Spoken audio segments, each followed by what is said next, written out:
Cartography के इस सत्र में आपका एक बार फिर से स्वागत है। मैं डॉक्टर प्रकाश धवान, असिस्टेंट प्रोफेसर ज्योग्राफी। कार्टोग्राफी के बारे में हम बात कर रहे थे। मानचित्र के बिना ज्योग्राफी को पढ़ना संभव नहीं है।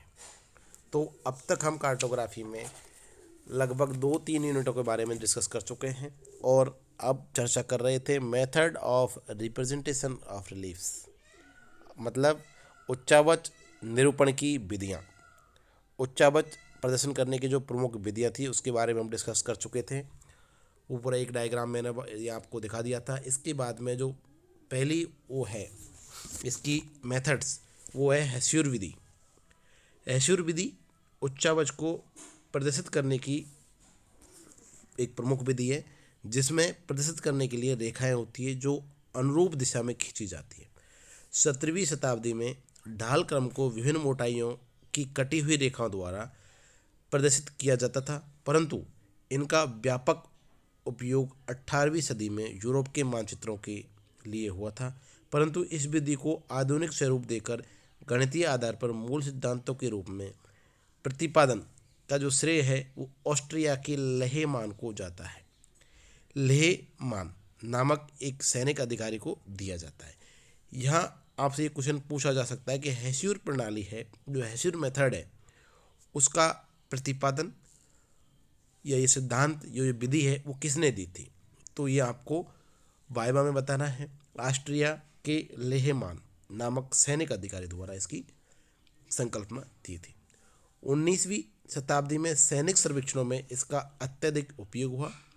इस विधि में छोटी छोटी बड़ी ऊंचाइयों की स्थलाकृतियों को बड़ी सुगमतापूर्ण दिखाया और पहचाना जाता है। अतः नेपोलियन बोनापार्ट जैसे सेनाधिकारी और शासक ने इसका बहुत सारा सहारा, इनको बहुत ज़्यादा तारीफ करी और उसको उपयोग में लिया। हेस्यूर विधि में ढाल की दिशाओं में रेखाएं बनाई जाती है जहाँ तीव्र ढाल होता है। ये क्वेश्चन भी कई बार पूछा जाता है। जहाँ तीव्र ढाल होता है वहाँ रेखाएं मोटी और निकट होती है, और जहाँ ढाल कम होता है वहाँ रेखाएं बारीक और दूर दूर होती है। इन रेखाओं की लंबाई समान होती है लेकिन मोटाई भिन्न भिन्न होती है। यहाँ तक कि 45 डिग्री एवं उससे अधिक ढाल के लिए इनमें परस्पर मिला दिया जाता है। प्रत्येक हेस्यूर की सही मोटाई के ढाल की मात्रा के अनुसार निर्धारित करते हैं। इसके लिए लेहमान के निम्न सूत्र की सहायता ली थी। चौड़ाई अपॉन रेखाओं का मध्यांतर, प्रवणता का कोण बराबर प्रवणता का कोण 45 डिग्री माइनस प्रवणता का कोण। इस प्रकार 45 डिग्री से अधिक प्रवणता होने पर रेखाएं आपस में मिल जाती है। लेहमान की उपयुक्त विधि में परिवर्तन करके हेस्यूर विधि को अधिक प्रभावी बनाने के लिए लियांस विधि अपनाई गई। इसमें रेखाओं की मोटाई को इस प्रकार से संतुलित किया जाता है कि 60 डिग्री तक का ढाल प्रदर्शित किया जा सके। इस विधि में जहाँ समतल भाग होते हैं उन्हें रिक्त छोड़ा जाता है। इस विधि को इस प्रकार से व्यवस्थित किया जाता है कि प्रकाश की स्थिति कागज पर उत्तर पश्चिम दिशा में मानी जाती है।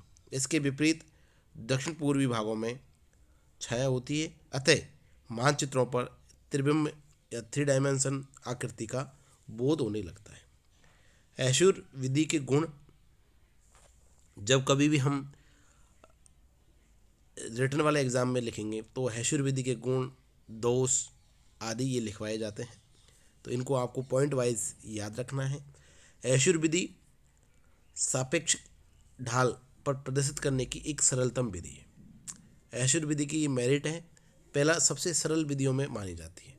इसमें मानचित्र पर त्रिबिंब आकृति का बोध होने के कारण इसे सामान्य लोगों व अशिक्षित सैनिकों को समझ में आसानी से आ जाता है।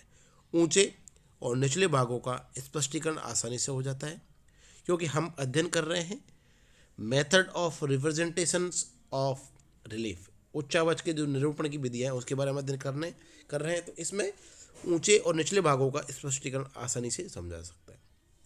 छोटी छोटी स्थलाकृतियाँ जैसे टेकरी, बालू के टीवे, असमतल या भिन्न विभिन्न ढाल के क्षेत्र भी इस विधि से मानचित्रों में आसानी से दर्शाए जा सकते हैं।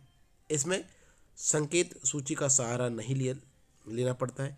यदि किसी पर्वतीय भूभाग में सर्वोच्च रेखाओं के मध्य अधिक अंतराल होता है तो उनके मध्य के साधारण ऊंचाई वाले ढाल में आकृतियां नहीं दिखाई जा सकती। ऐसी अवस्था में समोच्च रेखाओं के मध्य हैशूर रेखाओं का उपयोग किया जा सकता है। इस विधि में उपयोगिता में वृद्धि करने हेतु नवीन मानचित्र में इन्हें हल्के रंगों की पृष्ठभूमि में बनाते हैं तथा फिर उसे गहरे रंगों की सहायता से अन्य विधियों से अन्य विवरण प्रदर्शित किए जा सकते हैं, जैसे हैशूर के साथ आवा विधि, स्थानिक ऊंचाई, नवीन प्लास्टिक आवा विधि आदि। इसी प्रकार से हैशूर जो मेथड है उसके कुछ दोष भी हैं।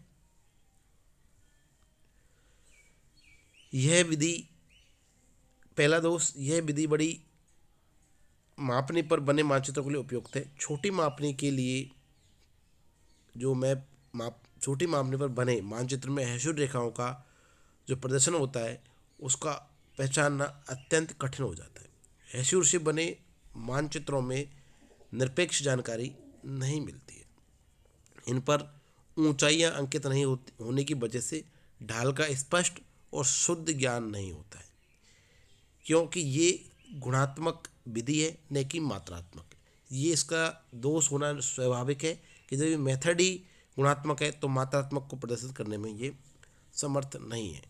इन पर ऊंचाई अंकित होने की वजह से ढाल का स्पष्ट शुद्ध ज्ञान नहीं होता है। इनमें केवल ढाल क्रम का अनुमान लगाया जा सकता है, केवल अनुमान ही लगता है, स्पष्टीकरण इसमें नहीं मिलता है। लेहमैन विधि 45 डिग्री और लियांस विधि 60 डिग्री से अधिक ढाल वाले भाग को नहीं दिखा सकता, ये इसकी कमी है। इनमें रेखाओं के द्वारा पर्वत शिखर, झीलें एवं समतल भागों को रिक्त छोड़ दिया जाता है।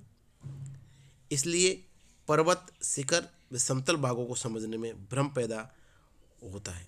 यह व्यवस्था बहुत श्रम साध्य है, इसमें बहुत ज़्यादा हार्डवर्क करना पड़ता है। इसमें न केवल मानचित्रकार के धैर्य की परीक्षा होती है बल्कि बार बार गणितीय परिकल्पना भी करना पड़ता है। अतः हैशूर जो मानचित्र की रचना है बहुत लंबा समय व अधिक धन खर्च होता है। वर्तमान में सभी प्रकार की असैनिक मानचित्रों के लिए अनुपयोगी मानी जाती है। इन रेखाओं द्वारा मानचित्रों पर स्थान बहुत गिर जाने से अन्य विवरण नहीं दिया जा सकता है। ये इसकी छोटी छोटी कमियां हैं, लेकिन फिर भी यह एक अच्छी विधि है। हैशूर का मतलब वे छोटी छोटी और टूटी रेखाएं होती है जो तीव्रतम ढाल की दिशा में ऊपर से नीचे खींची जाती है। जहाँ ढाल अधिक होता है वहाँ पास पास, और जहाँ मंद ढाल होता है वहाँ खुली खुली छोटी व कम सघन खींची जाती है। इनसे केवल ढाल का सापेक्ष स्वरूप स्पष्ट होता है, वास्तविक ऊंचाई प्रकृति का ज्ञात नहीं होती। Thank you. नेक्स्ट वीडियो में हम दूसरे टॉपिक को देखेंगे।